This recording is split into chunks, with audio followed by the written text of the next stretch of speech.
Wings Over Willcox is a birding and nature festival that's an annual event here in the Willcox area.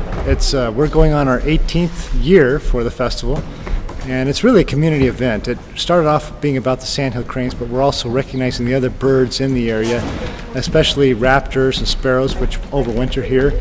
There's many different bird species that people come to watch and see. But it is a community event, and we try and incorporate tours out to working ranches, the Riggs family's ranch out there. We go to the Eurofresh and the dairy and the farms. And there's also an archaeology tour. They get to go up into the Stronghold area and Ameren Foundation to look at plants. So it's really based on nature and birds. And it's a real chance for people coming in from both within the state of Arizona as well as other states to come and see what Southeast Arizona is all about. This is one of the top 3 festivals in the state. It's probably one of the best well-attended. We have over 400 participants on average that come to the festival every year. And nationally, we have visitors coming from around the country. In fact, this year we had 3 Canadian provinces, 22 states represented as far as visitors, and in preceding years we even had people coming from Europe just to come to the festival to see the animals we have here, and also because this is a great region overall, so people come long distances, and this is a great way to jump into the state and get a feel for all the wildlife and nature they can see here.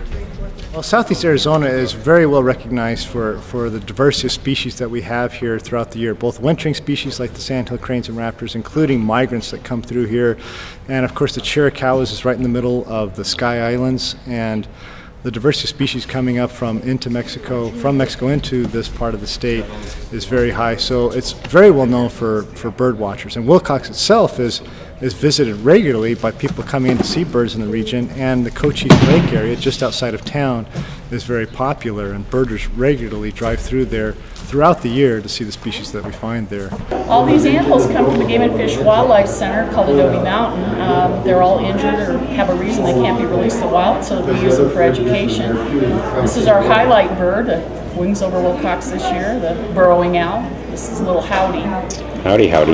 Yes, he had a malformed lower jaw, so he had issues eating as offspring, and so he's going to be in captivity for the rest of his life because of that. We have our little desert tortoise, which is used for education, goes out to the schools, and kids get to see what he looks like up close, along with our gopher snake.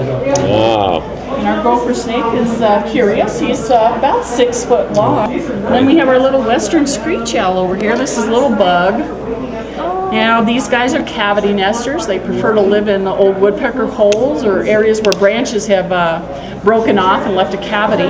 These guys insectivorous, so they'll eat a lot of insects. They'll eat small rodents. Occasionally they'll take a bird. They're urban adaptable, so they will live with people in urban areas. Wow.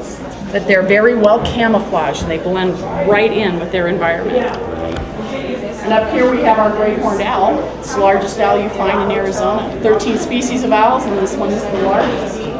His name is Percy. He's a male. Females are larger than birds of prey. Oh. So a female would be head larger than this guy. But they eat a variety of prey. They'll eat mice, rats, snakes, squirrels, rabbits, and occasionally they'll take a skunk. Wow. So birds have a really poor sense of smell, so he doesn't care if that's if it's small and moving? You betcha, we're going to go for it. Yeah. The next one we have our red-tailed hawk. I recognize that. I got about 3 of them that fly my property. They seem to be on every other pole here in the valley. Beautiful. And she's pretty much a common color, that lighter color with the little belly band. She's very distinctive with her red tail.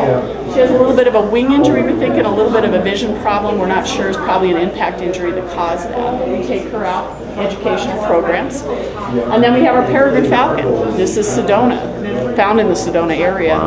Wing injury, unable to fly now. So he's going to spend the rest of his life in captivity. Again, the females are going to be much larger than the males. So a female will be a third again larger than this. They're bird eaters, so they're going to chase down birds. They're going to dive down in the stoop up to 230 miles an hour. They're going to knock the bird out of the sky, and then they'll pluck it and eat it. So they are the fastest animal in the world in that dive. And over here, we have our black-crowned night heron, quite commonly found where there's reeds, where vegetation comes down low to the water. you'll see them on golf courses where they have those cattails growing up, and they like to eat fish, and they'll eat frogs.